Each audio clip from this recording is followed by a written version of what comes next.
자, 오늘 주신 하나님의 말씀 고린도후서 4장 이어서 보시도록 하겠습니다. 네.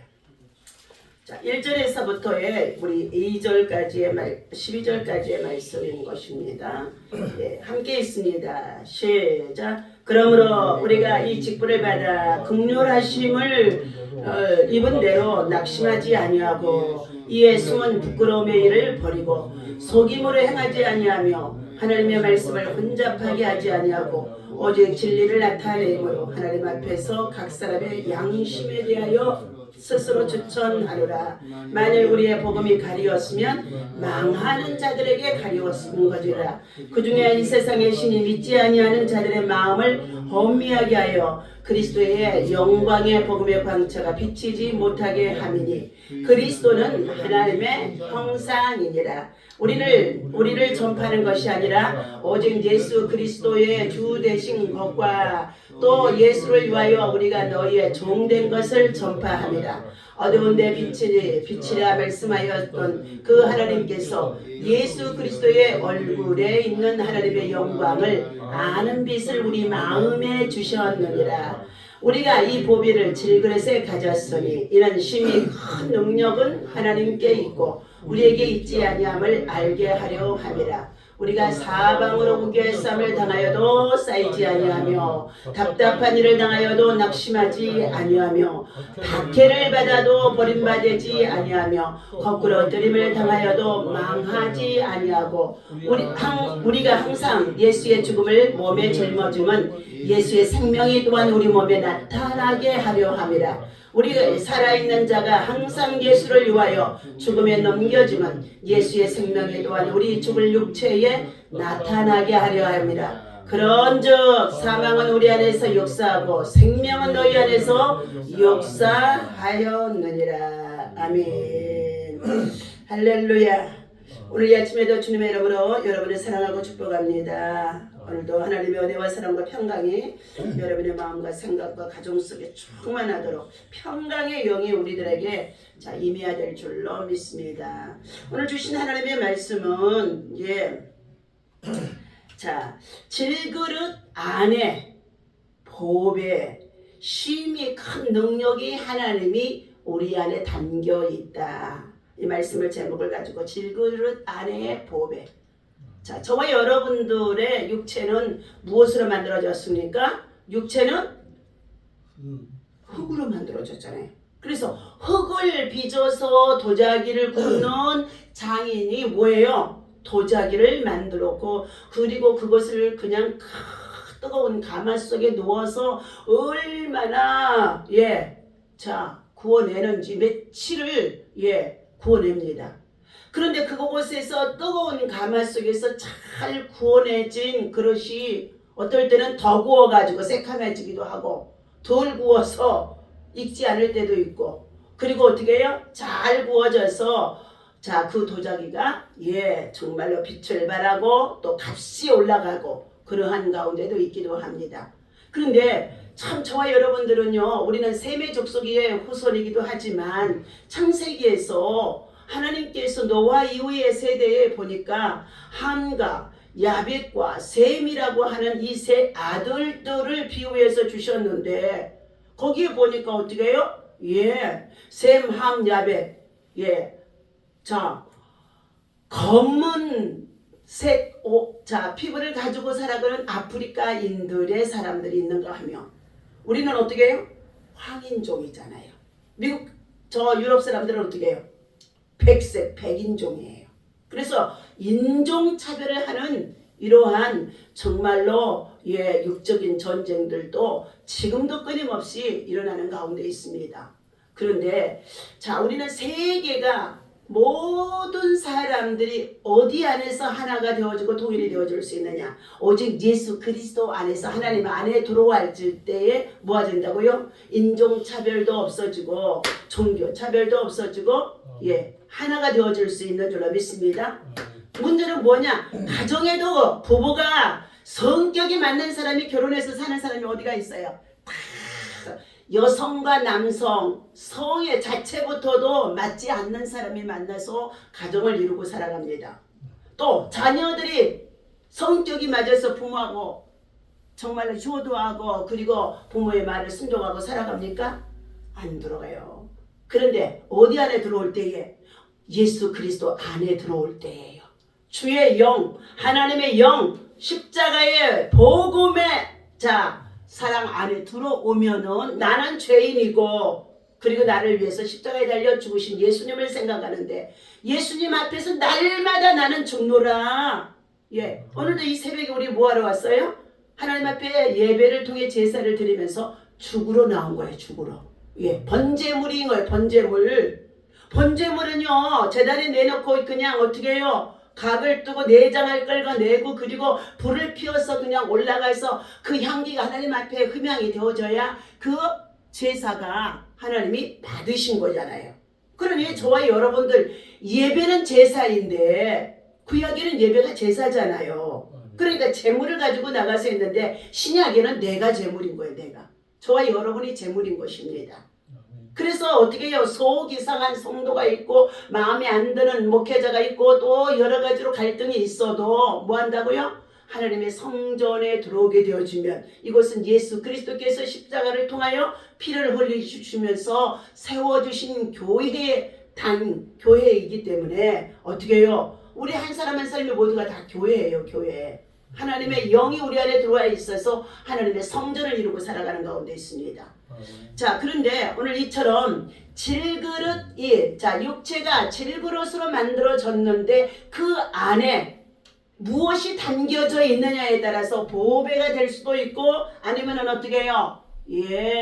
개밥그릇이 될 수도 있는 줄 압니다. 자, 우리 안에 뭐가 담겨 있어야 돼요? 말씀과 기도와 거룩함이 담겨진 예수의 영이 말씀이 우리 안에 늘 성령으로 충만하게 담아져 있으면 그 사람은 뭐한 사람이라고요? 보배로운 사람이에요. 예수가 보배니까요. 자, 바울은 오직 진리를 가르쳐 주면서 나타내며 예수가 우리의 구세주인 것만을 전파하는 사람으로 변화되어진 거였습니다. 예수를 핍박했다가 예수를 직접 만나게 되어주니까 예수님의 음성을 들었잖아요. 사울아 사울아 네가 어찌하여 나를 핍박하느냐. 예수님의 제자들을 다시금 다메섹 성에 올라가서 그들을 잡아다가 또 옥에 가두기도 하고 그리고 그들을 어떻게 해요? 정말로 박해하러 올라가다가 직접 하나님의 음성을 사도행전 9장에 들었어요. 사울아 사울아 네가 어찌하여 나를 박해하느냐 하고 소리를 들으니까 그 소리가 네 신하일까 했더니 네가 핍박하는 뭐라고 누구라고요? 예수님이라고 직접 예수님의 음성을 들려준 거예요. 그러니 예수님이 살아생전에 있을 때는요 바울이 드란노 소원에서 율법 유대주의 정말로 공부만 하느라고 예수님을 한 번도 만나지 않았다는 거예요. 예수님을 한 번도 만나지 않았어요. 그런데 예수님이 십자가에 달려 죽으시고 부활하시고 난 이후에 예수님의 제자들이 베드로와 그리고 정말로 야고보와 요한 이 수제자인 이 세 사람들이 비록 한때는 예수님을 모른다고 떠나갔지만 다시금 다 예수님을 만나서 그들이 사도행전 2장에 보니까 50일간을 성령을 불세례를 받기 위하여서 기도했더니 성령이 불어 떨어지자 그들이 이제 그때부터 예수가 이제는 하나님의 성령을 통하여 우리에게 능력을 부어준 것을 알고 그때부터 막 강력하게 핍박이 있어도 로마의 압제 속에서도 박해가 있어도 막 전하는 거예요. 그리고 유대주의에 빠져있는 유대인들에게 얼마나 간사한 관계가 많은 그들을 어떻게 해요? 막 선파하는 거예요. 자, 그런 가운데 있을 때에 이제는 어떻게 해요? 스데반을 죽게 했고 그 다음에 이제 예수님의 다른 제자들을 잡으러 올라가다가 어떻게 해요? 예수를 직접 만나기 전에는요 이 바울도 사울이었었는데 뭐 했어요? 박해하는 자였다니까요. 정죄하는 자예요. 율법으로 정죄하는 자예요. 신성 모독할 수밖에 없는 정죄하는 자의 유대인의 관계 속에 같이 빠져있는 자였어요. 그런데 핍박하고 박해하러 가다가 예수의 음성을 듣고 나서 완전히 어떻게 해요? 눈이 멀어지고 그리고 앞을 볼 수가 없으니 주님의 음성을 들었고 그런데 지금 또 주님의 음성이 말하기를 너는 지가에 살고 있는 아나니아 선지자에게 찾아가서 네가 안수받을 때에 어떻게 한다고요? 성령이 안수받을 때에 자, 네 눈이 가리워져 있던 영적 비늘이 벗겨지고 그리고 그때부터는 네가 많은 임금들과 사람 앞에 복음을 전하는 전도자가 되리라. 진짜 그러면서 그 사건에 안수받고 나서 그때부터 복음을 전하는 전도자예요. 살아도 주를 위해서 죽어도 주를 위해서 사나 죽으나 주의 것이로되 하나님의 영광을 위해서 먹든지 마시든지 무엇을 하든지 오직 복음을 위해서 살아가는 삶이 되어지면서 빌립보서 2장에서는 그가 자기가 가지고 있는 학문이나 재물도 모든 가문의 명예도 이 모든 것도 다 뒤로 여기고 배설물처럼 여기고 그랬어요. 예. 그리고 오직 내 입을 통해서 나가는 것은 예수 그리스도의 복음, 예, 진리만을 전파하고 그리고 전도해서 가르치고 그리고 세워주고 교회를 세워주고 하면서 사역을 했다는 것입니다. 그러니까 지금 믿음이 없고 정말로 거듭나지 못한 자들은 아무리 말로 해서는 안 되는 거예요. 거기에 그 사람이 돌아오기까지 우리는 뭐냐? 끊임없이 하나님 앞에 뭐예요? 중보 기도하고 예물을 들여서 심어놓고 나면 하나님의 시간표가 다가온다고요.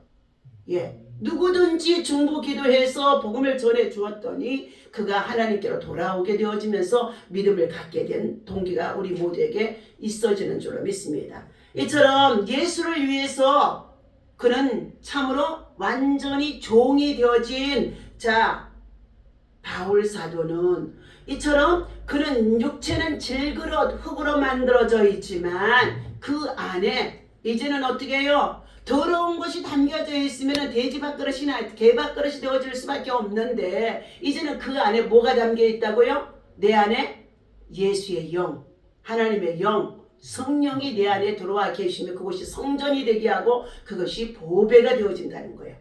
그러니까 그 안에 성령이 담겨있고 성령이 역사하는 사람은 절대로 입을 함부로 사용하지 않는 줄로 믿습니다. 그가 마음에 무엇을 품고 있느냐에 따라서 그것이 어떻게 밖으로 나와서 나타나게 되어진다는 거예요. 정치적으로 지금 혼돈속에 있다고 한다 할지라도 악한 자들이 악의 무리들이 저렇게 활동을 한다고 한다 할지라도 하나님은 뭐라고 그랬어요? 너희가 비난하고 정죄하지 말라고 그랬어요. 오히려 그들이 악함에서 돌이켜 회개하도록 뭐라고 그랬어요? 끊임없이 중보하고 기도하라고 그랬어요. 기도하고 중보하라고 그랬어요. 그것이 우리 십자가의 사람, 하나님의 사람이 해야 할 도리인 줄로 믿습니다. 그래서 바울이 이처럼 고난 중에도 낙심하지 아니하고 예수의 죽은 것을 몸에 짊어진 것은 예수의 생명이 우리의 육체 가운데 마음 가운데 심령 가운데 성령으로 임하게 되어져 있기 때문에 그는 새 언약 복음 정말로 예수의 일꾼으로 그가 가치를 나타내며 낙심하지 아니하고 복음을 받아들이지 아니하고 유대인의 간교가 얼마나 많든지 아시아에서는요 사망에 이를 수밖에 없고 정말로 딱 죽었다 할 수밖에 없는 그런 여러 가지의 배를 타고 가다가 파산을 당할 수밖에 없는 일들도 생겨졌지만 그는 그러한 곳에서도 낙심하지 않았다는 거예요. 우리는 가장 중요한 예수를 믿다가 섭섭마귀가 들어와서 낙심하게 되어가지고 믿음을 떠나고 그 다음에 그 믿음을 해보려고 그랬더니 굉장히 힘들어요. 다시금 침륜에 뒤로 물러갔던 자들이 돌아와서 다시금 믿음을 회복한다는 것은요 이전에 믿던 보다요 심히 더 몇 배나 더한 어떻게 해요? 고통을 겪는다는 것입니다. 오늘 대적자들이 바울의 복음을 전하는 모든 것들을 어떻게 해요? 끊임없이 비밀스럽게 그들은 어떻게 부끄러운 행동을 하면서 속임수를 나타내면서 바울이 전한 복음을 뭐 했다고요? 혼잡하게 하고 하나님의 말씀을 전하는 것을 혼잡하게 어지럽게 했다는 거예요. 왜곡하게 했다는 거예요. 무슨 하나님의 말씀이 그것이 이루어지느냐 하면서 믿지 못하도록 방해하는 역할을 하는 것을 혼잡하게 하는 것이었습니다. 하게 한다고 오히려 바울의 복음을 전하는 것을 갖다가 그 당시에 유대인들이 뭐 했어요? 비난을 한 것입니다. 그러나 바울은 낙심하지 않았다. 그는 더욱 병약하고 쉽게 전달하는 복음을 듣고도 믿지 않는 것은 이 세상 신인 사단이 그들의 마음을 뭐 한다고요? 혼미케 하기 때문인 것이다 그랬어요. 하나님의 말씀의 복음이 믿고 깨달아지지 못하도록 열심히 전해주고 목사님이 가르쳐 주어도 믿고 깨달아지지 못하도록 방해하는 세력이 있는데 그게 뭐예요? 이 세상 신, 이 세상을 지배하고 있는 신이 사탄이잖아요. 이 사탄이, 이 세상 신이 그들의 눈을 어둡게 하고 복음이 그 속에 들어가서 깨달아주고 믿어지지 못하도록 머리를 혼잡게 하면서 믿지 못하게 하기 때문이라는 거예요. 그것을 복음을 가리우게 한다 그랬어요. 그래서 복음을 가리게 하려는 모세의 수건을 어떻게 해요? 벗어라. 모세의 수건을 벗어라. 우리 지난 시간에 배웠잖아요. 예. 자, 이처럼 이 세상 신인 사단이 그 마음을 혼미하게 하기 때문이라는 것입니다. 복음을 받지 않으면 망하는 자가 되고 말게 되어줍니다. 예수를 믿지 아니하면 어떻게 해요? 망하는 자예요. 결국은 네. 자, 새 언약의 일꾼, 새 언약은 누구예요? 예수 그리스도가 새 언약으로 우리에게 오신 거예요. 예. 자, 성도를 섬기는 종이 되어져서 예수 그리스도를 구세주로 자, 주님으로 선포하는 사람들이라는 것입니다. 우리는 그러니까 뭐예요? 하나님을 믿노라 하면서도 여호와의 증인이 아니에요. 하나님의 이름이 여호와잖아요. 여호와의 증인들은 지금 파수대를 가지고 다니면서 뭐예요? 여호와의 증인들이 아지트를 만들어 놓고 전도하러 다니면서 하고 있잖아요. 이단들이 더욱 지금 전도지 가지고요. 각 아파트에 문을 두드리고 막 그래요. 몇 번은 우리 아파트에 와서 문을 똑똑 두드리고 그리고 제가 문을 또 댈 수 있는 한 낮에는 제가 집에 있을 때 열어놔요. 예. 그러는데 와서 두드리고 문이 열어져 있는데도 확 열지는 못하고 두드려요. 그냥 가서 보면은 어떻게 해요? 누구냐고 물어보면 절대 대답을 안 해요. 문 열어보면 그들이요. 그러면 둘씩 짝을 잡고 네 사람들이 와요. 그럼 어떻게 해요? 예, 강력하게 당신은 어디서 오냐? 하나님의 교회, 신천지에. 야, 지금 한국의 대형 교회 수많은 잘 나가는 교회들에서 자, 당신들이 하고 다니는 섬기는 당신들의 집단들의 그 교회라는 곳이 이단이라고 비난을 받고 있지 않느냐. 가족한테도 친척한테도 예, 왜 이단한 교회에 빠져서 거기에 다니냐고 이런 소리 듣고 있지 않느냐. 그렇다면 그것은 한번 진단을 해보고 내가 잘못된 길에 들어있다는 것을 확인하고 다시금 원래 첫 번 복음을 받았고 믿었던 교회의 교인들이 나중에 떨어져서 이단에 빠진 자들이에요. 그들이 다 뭐예요? 돈의 포섭이 되어져서 간첩들도 다 돈의 포섭이 되어져서 간첩 행동하고 주사파 행동하고요. 지금까지 그런 거예요. 그래서 얼마나 야단을 치면서 야단이고 다시는 이 아파트 들어오지 말고 내가 관리실에 전화한다고 막 관리실에 전화해서 이 사람들 지금 CCTV 보고 빨리 쫓아내라고. 왜 함부로 이런 사람들 보내느냐고. 막 관리실의 소장은 제가 목사인 거 알아요. 왜? 이단들이 들어와서 중앙아파트에 살고 있는 이 모든 사람들의 집에 전도한다고 해갖고 이단에 빠지게 되어지면 당신의 책임이야. 그 사람들이 망하는 것이기 때문에 막 그러면서 야단을 치고 소리를 질러놨더니요. 그리고 났더니요. 요즘은요. 뜸해요. 다시는 이곳에 와서 벨 함부로 돌리지 말라고. 그런데 그 손가락에 만약에 벨만 누르면 그 손가락이 어떻게 해요? 문둥병이 걸릴 것이다 내가 그랬어요. 그랬더니요. 요즘은 안 나타나요. 왜요? 당신들에게 이렇게 무섭게 내가 야단치는 것은 정말 당신을 사랑하기 때문이야. 영혼을 지옥에 빠지지 않고 구원하고 그리고 바른 신앙으로 인도하기 위함이야. 그러나 당신들이 다니는 것을 보고도 말도 하지 않는 사람은 당신들에게 관심이 없는 사람들이야. 그냥 지옥에 가서 그냥 지옥불에 떨어져도 상관이 없다고 생각하는 사람들이야. 내가 소리를 치면서 당신들을 책망하는 것을 잘 가서 생각해보고 왜 사람들이 우리가 전도하러 다니는 이 집단인 교회들을 정말로 우리는 전도를 하려고 왔는데 자 목사님이나 교회에서는 이단이라고 하는지를 깨달아봐라.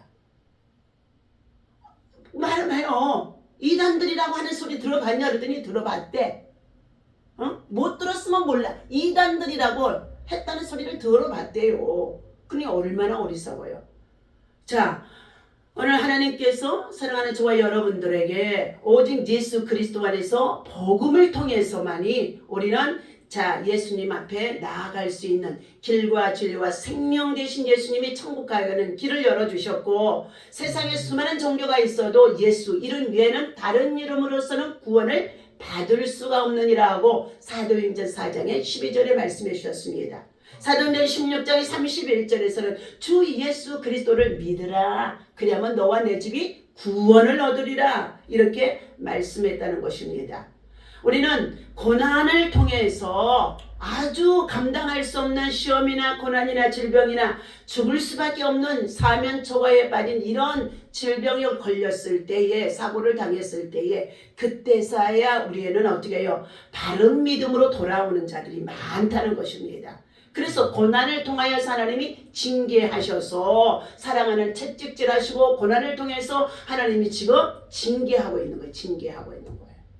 내가 안고 있는 질병도 고난도 모든 것들 다 하나님은 이 고난이라는 것을 통해서 우리를 올바른 믿음으로, 더 거룩한 믿음으로, 겸손한 믿음으로, 하나님 앞에 온전한 믿음으로 세워지게 하는 믿음의 단련의 기간이라는 것입니다. 나는 지금이 좋다. 이재명 목사가 쓴 것에 여호와를 간증으로 읽어드립니다. 사고로 전신마비 판정을 받고 입원해 있는 동안 어머니는 하루도 빠짐없이 병원 안에 있는 교회에 가셔서 기도를 했다는 것입니다. 하지만 그 당시 나는 하나님에 대한 원망이 너무나 커서 이렇게 외쳤다는 거예요. 왜 나 같은 사람이 이렇게 멀쩡했는데 사고를 만나고 전신마비가 되어져서 병원에서 이렇게 누워있느냐야. 그러면서 어머니가 가서 기도를 해도 원망만 했다는 거예요. 이제 교회는 다시는 안 갈 거예요. 그러니까 기도고 찬양이고 다 하지 마세요. 직장 때문에 주말에만 병실에 오시는 아버지도 단호하게 말씀을 아버지한테도 말씀을 드렸다는 것입니다. 저 이제 하나님을 절대로 안 믿을 것입니다. 그러니 교회에 가자는 말씀을 하지 마세요. 아버지도 무척 혼란스럽지 않으셨을까요?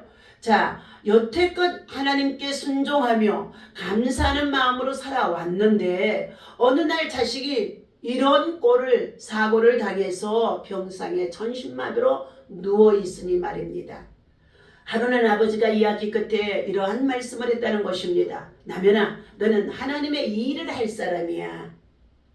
응? 당시 마음이 굳어진 정말로 상태였지만 신기하게도 그 말씀이 자기의 가슴에 박히더라는 거예요. 아마도 하나님이 아버지의 입을 통해서 나에 대한 계획을 말씀해 주신 것 같다는 것입니다. 이처럼 아버지에게는 오랫동안 하나님과 동행하면서 키워온 믿음의 근육이 10년, 20년, 30년, 그리고 자식이 사고를 당해서 환란을 당해서 전신마비가 되어져서 병원에 누워있어도 믿음의 근육이에요. 믿음의 근육. 사람도 근육이 빠지니까 걸을 수가 없어요. 어머니는 끊임없이 자기의 영적 근육을 키우기 위해서 새벽기도 나가서 병원에 누워있는 딸을 기도하시고, 아버지도 끊임없이 사랑하는 딸아, 너는 이 사고를 당해서 지금 전신마비로 누워있지만 오히려 이 일을 통하여 너는 하나님의 일을 할 사람으로 하나님이 회복할 것이다. 그러니 네 생각을 뭐라고요? 바꾸라는 거예요. 생각만 바꾸면 되는 거예요. 우리 마음속에 이 생각 하나 바꾸지를 못해서 부정적인 생각에 붙잡혀 있으면은 이 사고를 통해서 하나님이 나를 완전히 버렸다고 생각하는 사람이 있고, 이 사고를 통해서 하나님이 내가 잘못 살았던 것을 깨닫게 하고 하나님께로 돌아오게, 하나님은 나를 지금 회개하기를 요구하시는구나 하고 회개하면 어떻게 해요?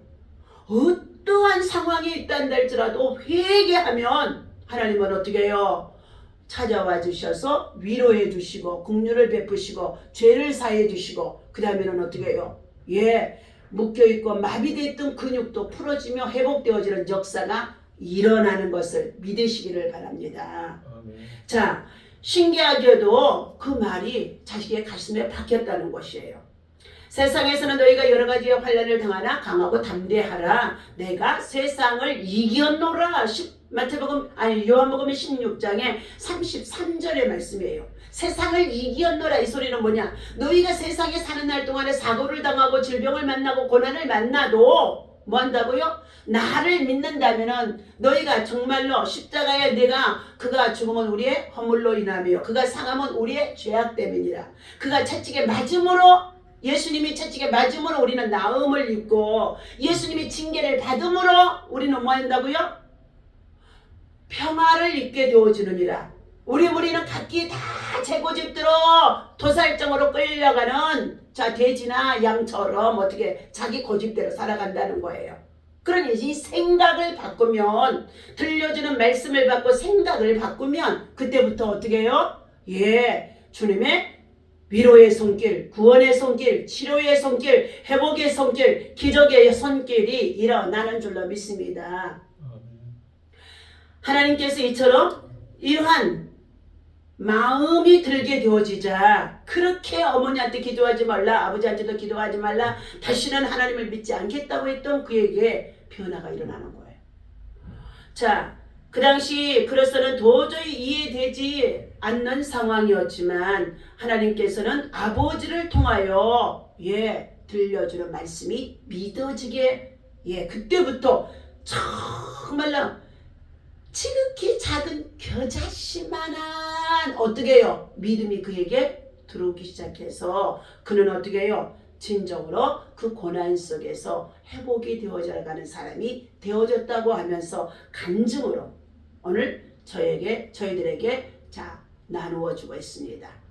우리는 육체 덩어리 이 흙으로 만들어진 집안에 무엇을 채워야 되느냐? 오늘도 예수의 영, 하나님의 말씀, 은혜를 채워야 될 줄로 믿습니다. 그런데 그 은혜가 어떠한 자에게 들어오느냐? 내 것으로 가득 채워있는 세상 신호로 채워져 있으면 들어올 수가 없다는 거예요. 다시 말하면 항아리의 뚜껑을 비를 담아야 되는데 닫아놓은 상태 속에서는 비를 담을 수가 없어요. 그러나 뚜껑을 열어놨더니 어떻게 해요? 비가 어떻게 해요? 그곳에 막 부어지는 거예요. 그래서 은혜를, 성령의 담비, 은혜의 담비, 또 어떻게 에스겔에서는 장대비로도 얘기하고 장마비로도 얘기하면서 어떻게 해요? 은혜를 받으라는 거예요. 먼저 마음의 뚜껑을 열어라. 불순종 불신앙의 마음의 뚜껑을 열으라는 거예요. 자, 성도는 하나님의 영광을 담은 그릇입니다. 하나님은 그분의 영광을 아는 빛을 질그릇 같은 우리 모두 안에 예수님을 통하여 빛으로 찾아와 주셔서 어둠 속에 갇혀있는 우리들에게, 우리 안에 이 어둠의 영으로 갇혀있는 우리 심령 속에 예수의 빛으로 우리에게 찾아와 주신 것입니다. 그것을 인정하고 환영하고 의지할 때에 예수 그리스도의 보배가 우리 안에 채워지게 되어지는 것입니다. 그래서 바울은 복음을 전할 때마다 어떻게 해요? 유대인들은 율법에만 매여 있는 자들이기 때문에 예수 그리스도를 구주로 영접하지 아니하는 자들이라 이 복음의 신비를 가르쳐 주면은 모두가 다 어떻게 해요? 바울을 미친 자로 여겨요. 그리고 바울에게 미쳤도다 이렇게 얘기하면서 바울에게 오히려 환난을 겪게 만들었다는 자들입니다. 그래서 복음을 전할 때마다 많은 환난을 겪었습니다. 자신의 능력으로 그 상황에서 아무리 헤어나려 했다고 한다면은 이미는 그들의 관계 속에서 죽음을 당할 수밖에 없었으나 그러한 핍박과 박해를 받고 비난을 받아도 그것을 모두 다 하나님 앞에 맡겨버리고 그래도 끊임없이 어떻게 해요? 너희는 예수 그리스도의 복음을 듣든지 아니 듣든지 저가 깨닫든지 아니 깨닫든지 너희는 복음을 뭐 했어요? 그리스도의 예수의 군사로서 디모데후서 4장 2절에 너희는 복음을 전하라 그랬어요. 저가 듣든지 아니 듣든지 깨닫든지 아니 깨닫든지 복음을 전해주라. 근데 듣고 깨닫고 아는 것은 누가 하느냐? 하나님이 하신다는 거예요. 하나님이요. 우리 너희는 복음을 심어라. 심고 그것이 싹이 날는지 안 날는지 염려하지 말라는 거예요. 싹이 날지 안 날지 아이고 도저히 저 사람이 거부하니까 복음 씨에도 안 심어줘. 그러면 어떻게 해요? 안 심었으니까 안 나잖아요. 그런데도 절대로 반대하고 박해하고 뭐해도 그거에다 복음을 심었더니 무당을 하던 사람들이 뭐 하던 사람들이 어떻게 해요? 복음을 통해서 변화돼가지고 연예인들도요 지금은 어떻게 해요? 믿음으로 굳게 선 자들이 참 많이 있는 줄로 믿습니다. 그런데 섣불리 아직도 세상 신에 의지하고 살아가면서 자기의 명예가 실추되어지면 그것을 이기지 못하고 자살의 용에 빠져서 죽어가는 자들이 있다는 것입니다. 오늘도 사랑하는 저와 여러분, 하나님께서 오늘 바울사도를 통하여서 우리에게 더 말씀해 주신 것은 뭐냐? 심히 큰 능력이 하나님께로부터 있다. 그래서 이 너희는 성령을 받으라. 사도행전 1장 8절에 성령을 받으라. 성령이 임하면 권능이 받게 되어지고 너희가 유대와 예루살렘과 사마리아의 땅 끝까지 내가 너희들이 예수의 증인이 되리라. 그러니까 예수의 증인을 삶을 살아야 돼. 전도를 할 때부터, 전도지를 나눌 때부터, 그때부터 그 사람 속에 믿음이 뭐하냐? 확신이 생겨지는 줄로 믿습니다. 오늘도 주신 이 말씀을 우리는 하나님의 말씀으로 받고 이 말씀 붙잡고 우리 함께 기도할 때에 하나님께서 여러분의 마음속에 성령으로 크게 역사하실 줄로 믿고 오늘 하루도 믿음 안에서 승리하며 저희들 또한 주어진 직장과 일터와 생활 속에 나아가 일하고 있는 모든 자들에게도 하나님의 복음의 빛으로 더 강력하게 역사할 수 있도록 중보하고 기도하면서 반드시 변화시키고 내가 기도하는 사람은 하나님이 변화시킬 것을 확신해야 돼요. 그것을 믿고 기도하며 승리하시기를 예수님의 이름으로 축원합니다. 기도하겠습니다. 하나님 아버지, 주님과 친밀한 관계를 맺고 그분의 성품에 동화되는 것이 사역의 핵심 요소가 되어지는 줄로 믿습니다. 사역자는 견고한 마음과 믿음을 유지하는 것이 필요합니다. 시험이 온다고 흔들리거나 낙심하거나 어떠한 상황에도 포기하지는 자가 되어지지 아니하게 하시고 의기소침해서 생기를 잃어버린 어리석은 자가 되지 않게 하시고 시리에 빠지는 자가 되어지지 아니하도록 굳건한 믿음, 담대한 믿음, 심히 큰 능력, 예수의 능력이 내게 능력 주시는 산에서 능치 못함이 없다고 말씀하신 것 같이 예수의 능력으로 말씀과 기도와 성령의 충만함으로 우리의 정으로 육체 속에 자리 잡고 있는 악한 것들이 빠져나게 하시고 교만이 빠져나게 하시고 자고함이 빠져나게 하시고 아는 이론들이 파쇄되게 도와주셔서 하나님의 영으로 하나님의 은혜로 말씀으로 가득 채워질 수 있도록 이 새벽에도 역사하여 주옵소서. 세상의 공격으로 넘어질지라도 우리는 절대로 넘어지지 아니하는 줄로 믿습니다. 하나님, 사방으로 우겨의 싸움을 당해도 당하지 아니하고 다시금 오뚜기처럼 일어날 수 있는 믿음을 하나님께서 우리들에게 굳건하게 하여 주시옵소서. 오늘도 내 사랑하는 아버지 모든 교우들과 사랑하는 자녀들이 또한 아버지 하나님 참으로 복음으로 변화되어져야 할 사람들이 지인들이 오직 예수 그리스도의 복음의 능력이 바울과 같은 믿음으로 채워질 수 있도록 역사하여 주옵소서. 우리 주 예수님의 이름으로 간절히 기도하옵나이다. 아멘. 다 같이 주기도만 하고 마칩니다. 하늘에 계신 우리 아버지